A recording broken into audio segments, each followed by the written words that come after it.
avec le même dossier, mais justement, avant d'enchaîner, je tiens à souligner Dr Hani Abdelaziz, qui est l'ancien sous-secrétaire général des Nations Unies. Merci beaucoup, Dr Hani Abdelaziz, de vos précisions. Et là, on enchaîne à présent pour parler, pour avoir le plaisir aussi de parler avec Dr Cherif Amir, qui est professeur de relations internationales. Bonsoir, Dr Cherif Amir. Bonsoir.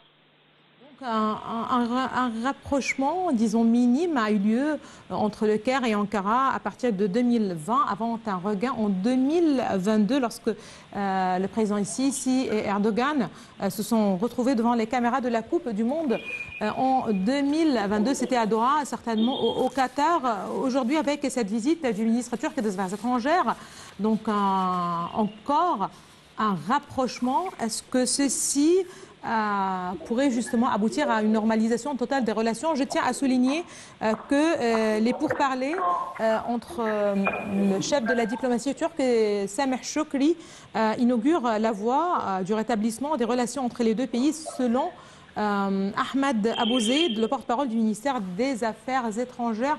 Déjà, quel regard vous portez sur cette visite, sur la reprise des relations, si vous le voulez bien? Bien sûr, il y a une importance sur cette question concernant la visite effectuée par notre ministre des Affaires étrangères, Sameh Shoukry, à la Turquie après le tremblement de terre qui a eu lieu. Et c'était une visite avec une signe humanitaire pour la Syrie et pour la Turquie, avec qui on n'a pas de relation diplomatique pour l'instant. Et c'était important de montrer que l'Égypte distinguait entre les situations humanitaires et les situations diplomatiques. Pareil, la rencontre entre le président ici et son homologue turc Erdogan à Doha, c'était aussi un événement sportif. On sait que le sport aussi réunit les peuples et on met la politique et les différences politiques de côté.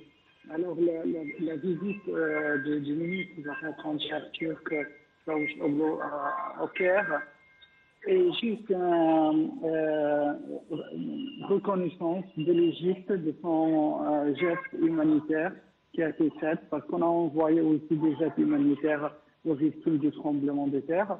Oui. C'est un signe aussi que la Turquie encourage cette ouverture qu'on a entendu à plusieurs reprises à travers les porte-paroles du ministère des Affaires étrangères turcs qu'ils souhaitent renouer le contact avec le Caire, que c'était important de ne pas couper tous les liens, que les différences peuvent être résolues.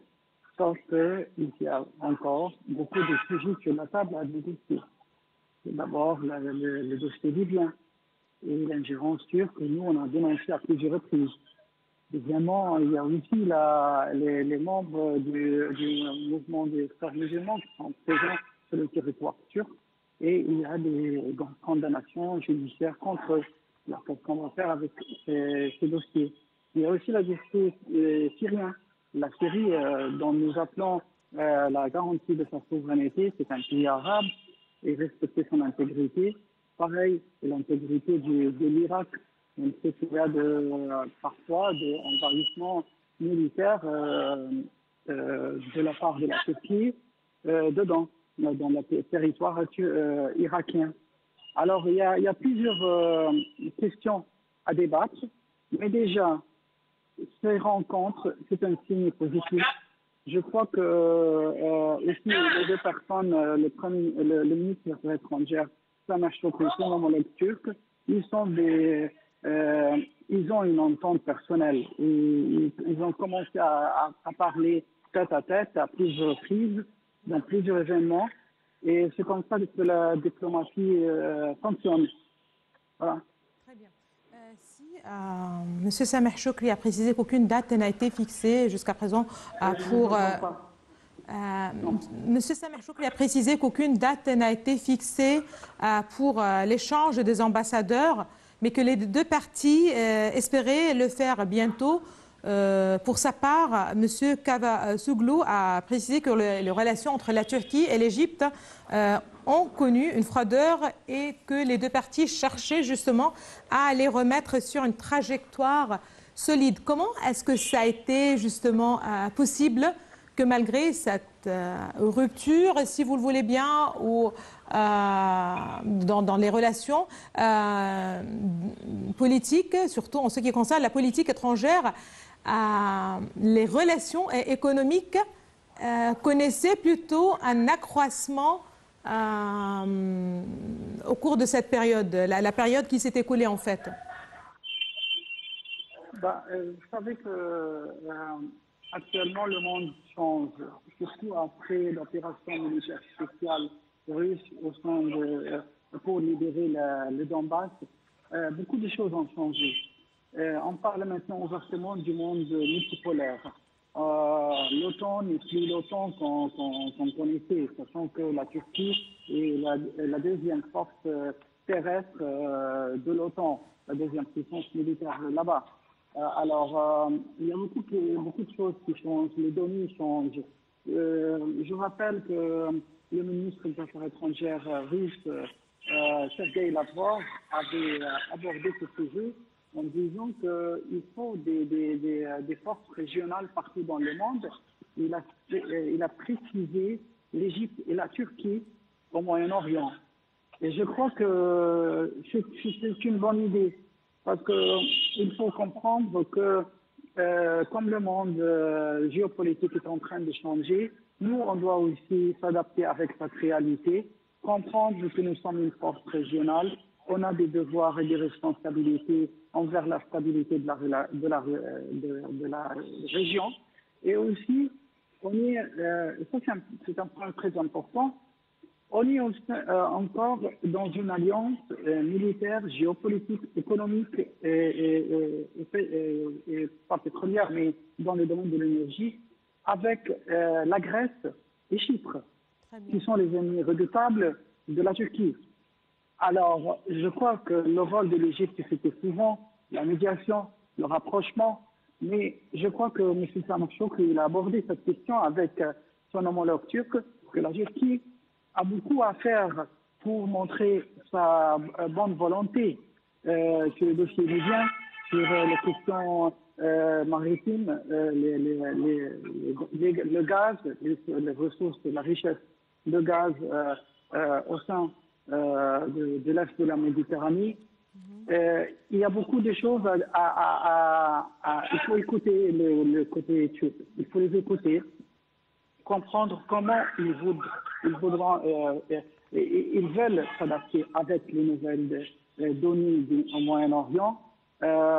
Aussi, n'oublions pas que la Russie est un ami commun entre nous et les Turcs.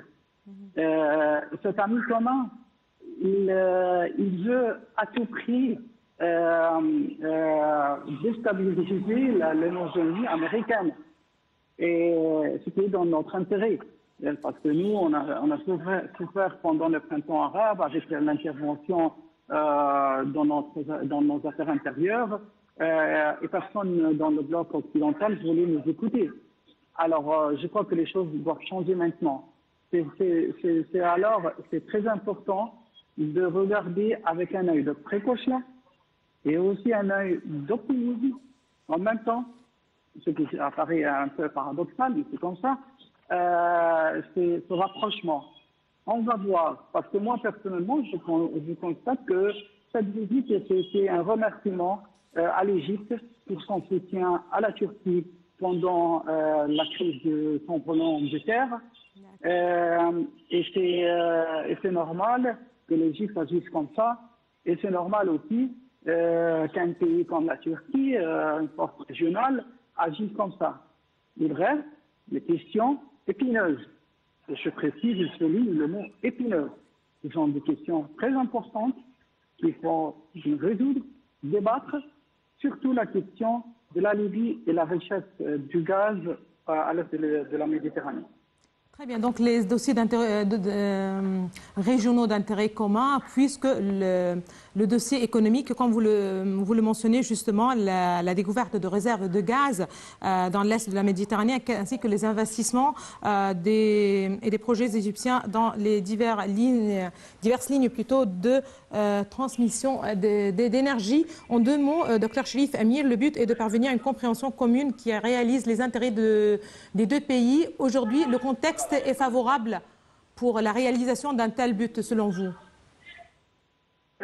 L'Égypte et la Turquie, il faut signaler que même au moment le plus sombre dans nos relations après la révolution populaire en Égypte en 2013, il y a eu ce moment très sombre dans les relations communes, mais les relations économiques étaient encore présentes, bien sûr affectées, mais l'exportation turque envers l'Égypte était encore, fonctionnait encore, ça fonctionne toujours pour l'instant. L'économie turque a beaucoup souffert, comme l'économie égyptienne, du fait qu'il y a cette guerre actuelle et l'opération militaire spéciale russe à Donbass. Il y a aussi un lobbying, si je peux l'appeler comme ça, européen et américain, c'est-à-dire occidental, pour nous soumettre toujours à leurs conditions. Oui. Je crois que l'Égypte et la Turquie auront un point commun pour les réunir sur cette question. Tout à fait, ce sont des partenaires commerciaux importants. Merci beaucoup à vous, Dr Cherif Amir. Vous êtes professeur de relations internationales. Merci beaucoup à vous d'avoir été parmi nous en ligne, en direct ce soir. Merci encore une fois à Dr Hani Abdelaziz aussi, ancien sous-secrétaire général des Nations Unies. Merci à vous aussi, Madame, Monsieur, de nous avoir suivis. Excellente fin de soirée à toutes et à tous et à la prochaine.